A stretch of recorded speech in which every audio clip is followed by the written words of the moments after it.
അങ്ങനെ 10-20 ദിവസത്തെ കേരള സന്ദർശനം കഴിഞ്ഞ് നാം തിരിച്ചെത്തിയിരിക്കുകയാണ് ചെന്നൈയിലേക്ക് കേട്ടോ.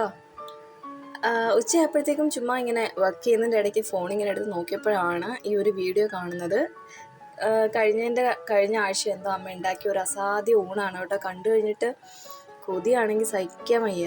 എന്തൊക്കെയാണെന്നല്ലേ, നല്ല മട്ടേരിയുടെ ചോറുണ്ട്, അതിൻ്റെ മേളിലേക്ക് കുറച്ച് പുളിശ്ശേരി അമ്മ ഒഴിച്ചിട്ടുണ്ട്, പിന്നെ നല്ല തേങ്ങാക്കൊത്തിട്ട് വഴറ്റിയെന്നല്ല വറുത്തെടുത്തെന്ന് വേണമെങ്കിൽ പറയാം, ബീഫുണ്ട്, പിന്നെ പയറുതോരനുണ്ട്, നല്ല അസല് ചമ്മന്തി ഉണ്ട്, കപ്പയുണ്ട്, അയലമീൻ വറുത്തതുണ്ട്. എൻ്റെ പൊന്നു സാറേ എന്ത് വേണം.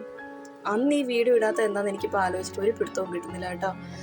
അമ്മ വേറൊരു രക്ഷയില്ലായിരുന്നു കേട്ടോ. ഇപ്പം അങ്ങ് വണ്ടി പിടിച്ച് വരാൻ തോന്നി ഇതൊക്കെ കണ്ടു കഴിയുമ്പോഴത്തേക്ക്. എന്തായാലും വിശക്കുന്നുണ്ട്. എനിക്ക് ഇന്ന് കഴിക്കാനായിട്ട് ഉള്ള ഫുഡെല്ലാം സെറ്റാക്കിയിട്ടുണ്ട്. കുറച്ച് ലൈറ്റായിട്ട് കഴിക്കുക. ഇതായിരുന്നല്ലോ അവിടുത്തെ എന്താ പറയുക ഫുഡ് ഐറ്റംസ് ഒക്കെ കഴിച്ചുകൊണ്ടിരുന്നത്. അതുകൊണ്ട് ഈ കുറച്ച് ദിവസത്തേക്ക് കുറച്ച് ലൈറ്റായിട്ട് കഴിക്കാമെന്ന് വിചാരിക്കുകയാണ്.